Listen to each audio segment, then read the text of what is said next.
Good afternoon, everybody. We Paddy from across the shuck, and it's three for Thursday, my wee series where I pick three knives.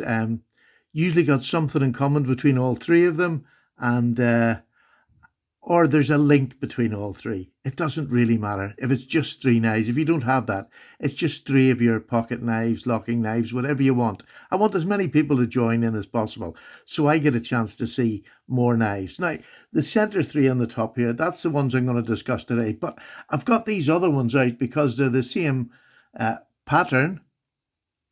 Not the same pattern. They're the same name of a knife. They're all called a jackknife, but there's different patterns within the jackknife family. That's better. So what I'm going to do is I'll just run through these three, and then we'll talk a little bit more about the jackknife and why it's probably the most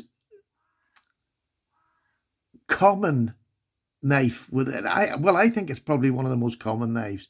Whether it is or not, I don't know. I've got quite a few of them, and they're so nice and they're so handy. And here we are. I'm going to start with probably my favourite of all my jackknives, and this is an older one. This was a gift.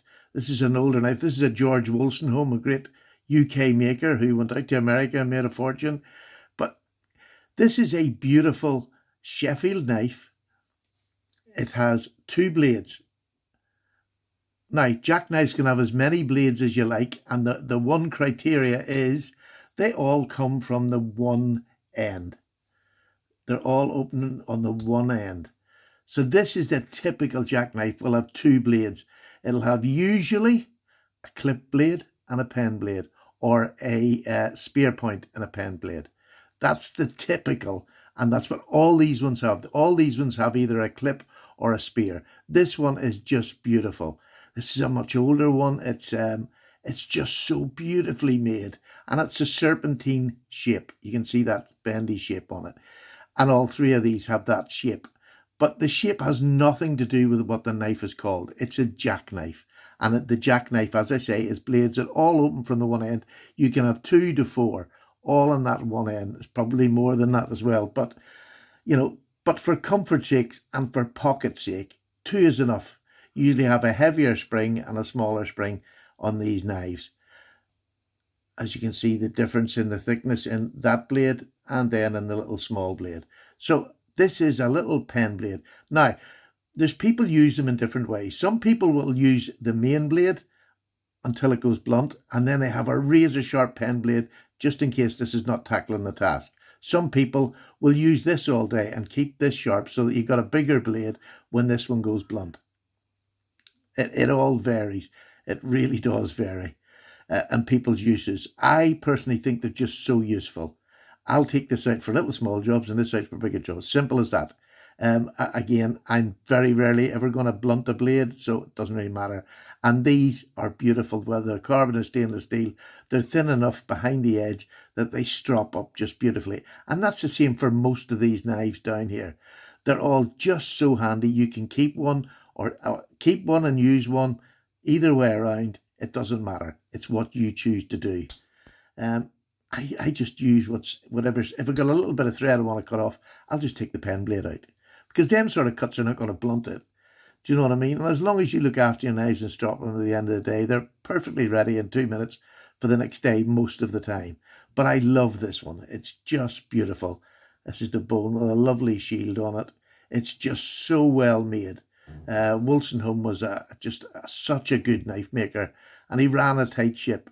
I mean, even after all these years, these blades are not touching the sides. It's not perfectly centered, but they're not touching the sides. It's a beautiful knife. And they're handy. They're just handy to have, because it gives you that option that if you did blunt one, you're always going to have another blade. Again, here's another one. This just happens to have, all three of these have clip points. Now, they're not all, there's a half and half sort of split here. But this is the case jackknife. And they actually call this a Texas penknife. A Texas jackknife. I mean, there's so many different names for all these. But really, when it's blades coming from the one side, they're just jackknives. And then they have different patterns within that. Another beautiful knife. And this was a new one I bought, and these other two are second hand. Because if you want to get knives on a budget that are great knives, here's a super one. This is a Remington. Does it have the fit and finish that equals these two? No, but it's still a fantastic jackknife. It's just a great knife. That lovely clip blade, and then you'll have the little pen blade. And when I say little, it's not it's not that little. It'll still cut, it'll still work. This is a stunning knife. I love this, and this is the plastic saw cut, or the Delrin, whichever you want to call it. This is a Remington. I just love this as a user, and every one of these really are ones that I do and have used, except for maybe this one. I'm trying to keep it for some reason. I really do like it, but it's just we'll talk about it in a minute. But again, the jackknife, it's such a useful knife, and I enjoy using these knives.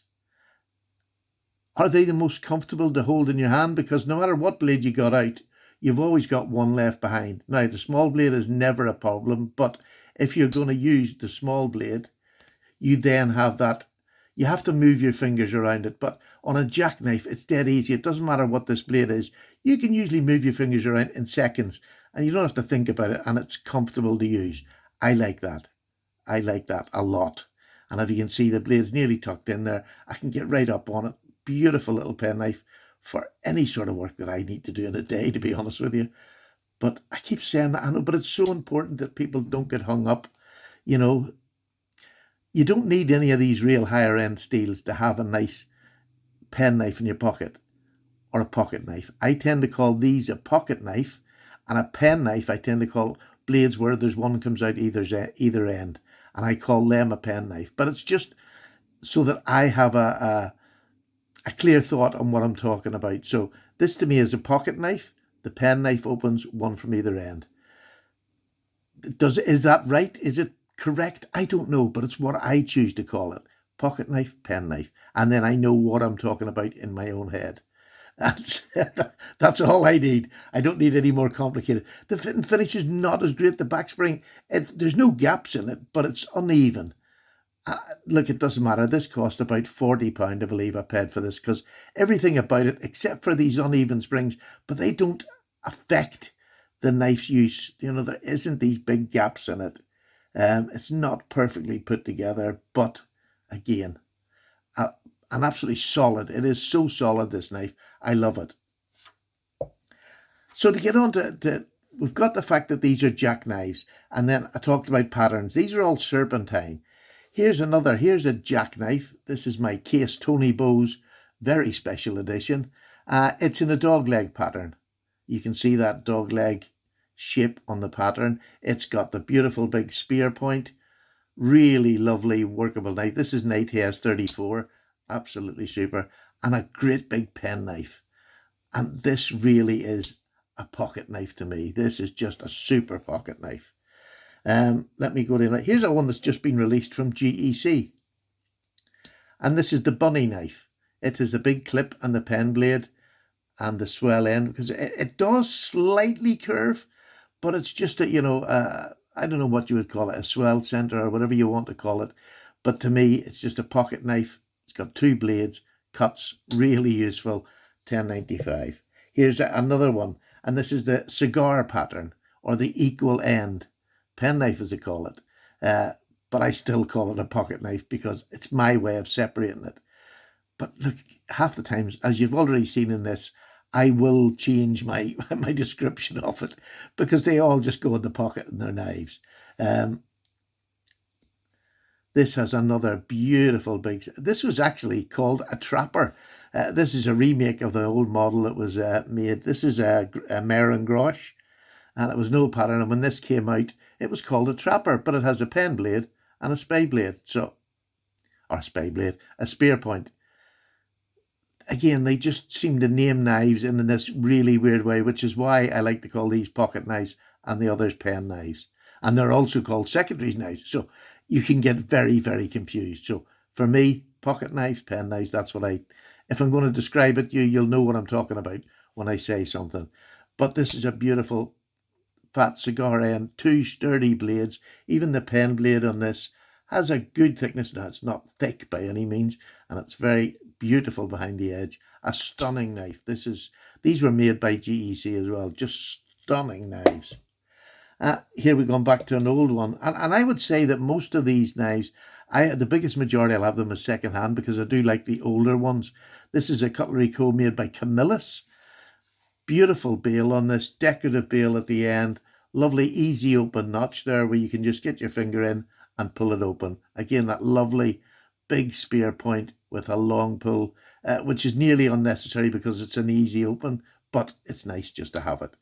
And again, just that little pen blade that can do most tasks that we ever need. But this is a super, the bone on this is just, this is an older knife, the early part of last century, but a gorgeous, gorgeous knife. I just love that one. And here, lastly, but not the least, this is a Northwoods. And it's not a Northwoods made by GEC. This is the Dave Shirley era when he owned Northwoods. He eventually passed away, but he sold to, what do you call him, from Northwoods. And he's passed away, bless his cotton socks. It's gone into my head. Anybody down below will know anyway. This is a gorgeous knife. Again, bone and jigging, which is just stunning. Again, you have another nice big clip point with just the small nail nick. They all come in different sizes and shapes. This is a gun stock pattern. You can see that the butt of the gun stock on it. So there's all sorts of different names and patterns given to the knife, but in the overall, they are jackknives. And jackknives to me are such a useful tool. And those three are in sort of, this is about 40 quid. I would pay, this is probably about 60, 70 quid, the case. And this Wolstenholme, I would say it's about the dearest of a lot because I would pay a lot of money for that. And I got given that as a gift, but I would pay good money for that, probably more than that. But I love that knife. So it's, it's the sort of thing that I like collecting. So they're all there ranging from £200 to £40. That's it. That's what knife collecting's all about, is getting that range to me and not sticking with just one price range, because you don't get this choice in just one price range, or it's harder to get. Anyway, the jackknife, the humble jackknife, what do you call it? Do you call it a pen knife or a pocket knife? Do you care? Do you call them all just pen knives, whether they open from a two-bladed knife that just opens from either end or one end? Do you call them all pen knives? And in fact, to be honest with you, I'm happy either way. I don't care. The thing is, they are jackknives with just different body shapes, made by different makers. And that's the joy of collecting traditional knives rather than locking knives. Again, that I still love and still buy, as you know. But these are my passion. These are the hobby that I enjoy getting into and talking about and taking out and looking at the differences in them. It's just a pleasure. So I hope you've enjoyed this. I hope it's maybe set off a pattern, not a pattern, but a name of a knife, a jackknife, and you can have a look and see if you can collect them. The secondary market's a great place to go for them. It really is, because you can get the older models and then you can, move up. As you get up, you'll look for other ones that are in that. I mean, this is a beautiful Tony Bowes case. You're talking £200. But, I still have, this would be my favourite knife over this. I can't explain that. I can't explain why. Just the fact, I think that it's a British maker and he made such a good knife. When he'd done it right, he'd done it absolutely right. And this is an absolutely fantastic example of a jackknife. All right. I go more than 10 minutes again. It's nearly 15. But look, thank you so much for watching. I hope you enjoyed it in some way, manner or form. And just get out there and go shopping secondhand or the mainstream market. Buy some knives and enjoy the fact that there is such a variety out there for you to buy, collect, and then share your joy with somebody else. And that's mine, sharing my joy of these knives with you folks.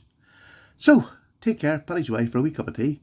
See you next week for 3 for Thursday. Take care. Bye-bye now.